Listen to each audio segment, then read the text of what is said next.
y'all, it's Crafty Hope here, working in my soul food journal. This is a journal I made as part of the soul food class from Tiffany of Southern Gals Designs. I believe it's on the Jean Oliver site, but I'll have a link to it below so that y'all can find it if y'all want to make one of these fun, tall, skinny journals. And I'm going to use a full spread, which happens to be, it looks like something I dyed, and it's some notebook paper. So I knew I wanted to do some collage over some of it, and this was part of my 100-day project, so I had to use something from my stash, and this day I had assigned myself ledger paper from my beloved ledger. I've got this one ledger I found. It's the only one I've been able to find anywhere in all of my antique and thrifting searching. I got it at a fairly good price though, but I still can't bring myself to use it often. So this day it's gonna go into my journal. So I start with that, and I tore it into a big piece, and I'm kind of going down the middle a little bit. I wanted to, I don't know, I think I secure up the middle some here, and I don't remember why, because that was, I don't know, that was a middle page of the signature, so I don't know. But I'm just using my Oohoo glue stick to get all of that down. Sorry, I had to take a sip of water. And like I said, I'm using this. I'm going to use a couple other, and I think I'm going to go ahead and let y'all see all of my collaging. I'm not positive.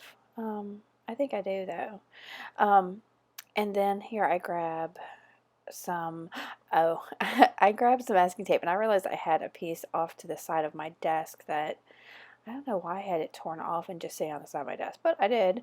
And again, I go down the middle. I think I was trying to mostly cover up some of the wax linen cord that was there in the middle, because I knew it would be kind of bumpy and in my way and all of that. So I just wanted to cover it up so it didn't hinder me any. So, and here's a little bit of a book page that I'm going to bring in. And I love starting anything. I mean, I know the ledger paper is what I had to incorporate in this, but that fear of the blank page, starting with just some collage, some random papers, any kind of ephemera. I mean, anything you've got. If you've got an old phone book, or a book that you finished reading, or just even some junk mail that you don't want to throw away, that's just tear it up and start slapping it in on another page. Slap it on other junk mail. Get your hands a little messy and just glue that stuff down. And you don't have to use any kind of expensive materials or anything like that to get started. I'm using that Oohoo glue stick, but that it's just a preference. If you want to just get a Dollar Tree or a dollar store and Elmer's glue stick or whatever, use that. Use what you've got. So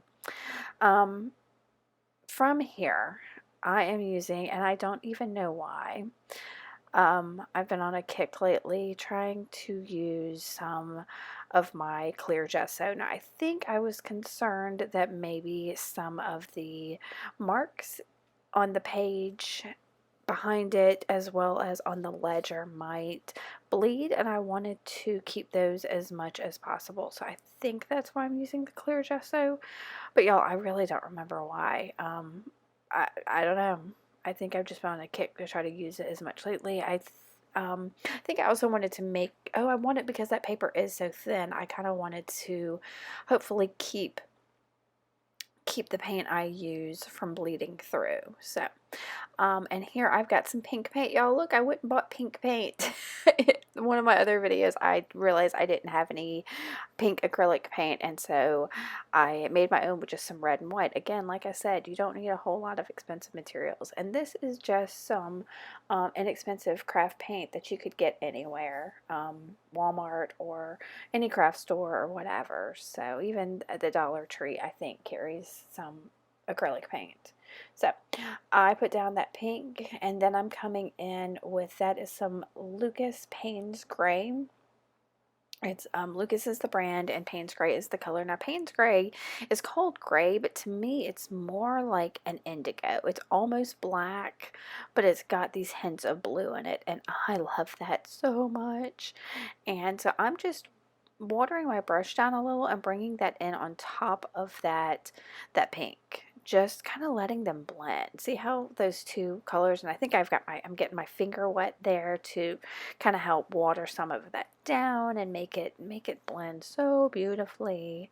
And I'm absolutely digging that. So, um, this, I'm not going to use that quite yet. What do I do yet? Next, I have got a couple of watercolor pencils here. That is a Reeves watercolor pencil, and it's some kind of blue. I don't know. And then I've got the other one is also, I believe, a dark blue, maybe. I can't see it. Could be brown. I'm not real sure what color that is. But it is a Derwent Ink Tints pencil. So that one is one that once it dries, it's permanent. So that's kind of cool about that one. And then I've got a little bit of Amsterdam acrylic ink in primary cyan. Y'all, this has become one of my favorite colors lately. It's, yeah, look at that beautiful blue. Yeah, I have a thing for blue. So I'm just coming in with a wet paintbrush and kind of moving that around on top, kind of of the, uh, at the edges of that Payne's Gray. Now, you see, I use that card to kind of scrape through it. I've been doing that a lot because sometimes it works out well, and sometimes if that card has anything on it, it puts too much texture into my paint, and I've not been digging too much at the texture. I like the dragging the paint out across the page, but I don't like putting the texture into it unless it's intentional. So, and you see, I picked up my excess on that little piece of extra paper, and y'all, I think I actually just used that piece of paper on a Tiffany in the month of August is doing a 5-minute project, and I covered a bunch of Ono cards with just random paper scraps, and that paper scrap was on one of those Ono cards, and it worked out into a beautiful page. I think I did it yesterday. I think it was yesterday actually, but y'all probably won't see this for a week or two. So this is another Lucas acrylic paint in turquoise, and I'm just using a plastic palette knife to kind of pick up some of the texture on the page and just add a touch more blue, because more blue makes me happy. This is a Dilutions spray. I don't know what it's a white spray in Dilutions. I'll have the actual name of it below in the description with possibly a link to it if I can find it on Amazon. And anything you buy on those links, I can get a small compensation. I have to give you that disclaimer. So there it is. Now that's Black Soot Distress Oxide and a hand carved stamp. That whole thing there on the left is I think it's almost all of my hand carved stamps, and you can tell I just most of the time use erasers. And I've got a video on how I do that. I'll try to put a link up there somewhere, either below or in that right corner, maybe both, haha, for y'all to see how I do my hand carved stamps. But I decided to put that kind of floral down to bring, I've got so much of that blue in there with just that little bit of pink to bring a little bit, I guess, more femininity into it. And that worked beautifully. And I like the kind of mark making it brings into it. So then I'm going to try to bring my ledger paper back in, and I'm looking for some kind of focal, and I decided to use these quote chips from Tim Holtz, and I cut out some of my sorting through that and finally found one that says Dreamer of Dreams that I liked and kind of fits the size of the page. And then I've got a scrap piece of fabric. Sorry, scrap piece of fabric that was also on my desk that I tore down to size. And I'm going to layer all of these things to kind of just make the focal for this page. Again, it didn't have to be anything crazy. These are just scraps that were on my desk and laying around. Except, I mean, that quote chip isn't, but you could make something similar yourself with just printing something out. So I have been digging lately, grunging up things by adding some color to the edges of these with these cosmetic brush things. And so I'm using, I believe that's tea dye, and I am, even though that ledger paper is absolutely ancient, I think it's from the 20s. Yeah, I think that's right. And I say ancient, but it's almost 100 years old. And so I just aged it up a little bit more to really kind of make it stand out and pop on that page. And then I decided I wanted to add some stitching. So I found a turquoise color that kind of went with that turquoise that's on there. And I'm going to go ahead and glue down my little stack there of my quote chip and my fabric and my ledger paper. And I'm using matte gel medium since these are kind of heavier and well, I know that quote chip is really thick, but also these are just heavier surfaces and unusual surfaces, so it's nice to have the matte gel medium to make it sure it sticks all together. So I'm getting and I'm sorry I didn't cut out all of my knotting and everything, but I'm going to thread my needle. Wow, thread my needle. And lately I found that if you pinch just the end of your thread and bring your needle to that, it makes it a little bit easier. I had a little trouble with this one, and I'm using all 6 strands because I didn't want to take the time to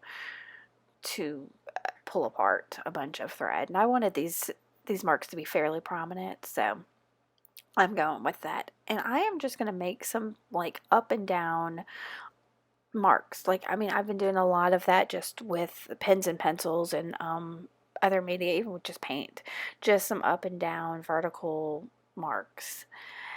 So I'm gonna do that with just onto this little stack here. I'm trying to make sure I get, because I didn't glue down all of the fabric, so I'm kind of getting the edges to make sure that the edges of the fabric aren't too floppy on there. And I'm gonna put these marks, so several up at the top and then several at the bottom, and these are really random. The lengths of them I wanted a little bit different. I wanted it just kind of inconsistent, like I would if I was actually making marks on paper with a pencil or something.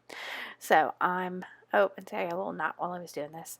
So I look at it and I decided I needed a little bit below as well. And like I said, just something super simple, and it adds so much to this page, y'all. This is really what kind of makes it mixed media, is that I've got the fabric and the embroidery floss kind of brought into this page.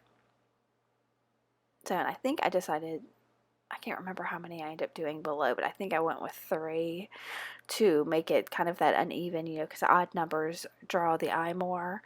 So I finished that up, and I'm going to, here's where I'm going to separate the threads there. This is how I make my knots. I separate the threads a little bit and then just make like a regular, what do you call it, like overhand knot that you would if you were just tying pretty much anything with 2 strands. And then to extra secure it, I'm going to go ahead and, since I've got that masking tape sitting there, tape both of those knots down and then use the matte medium again to seal that. And I think that's going to be it for this page, y'all.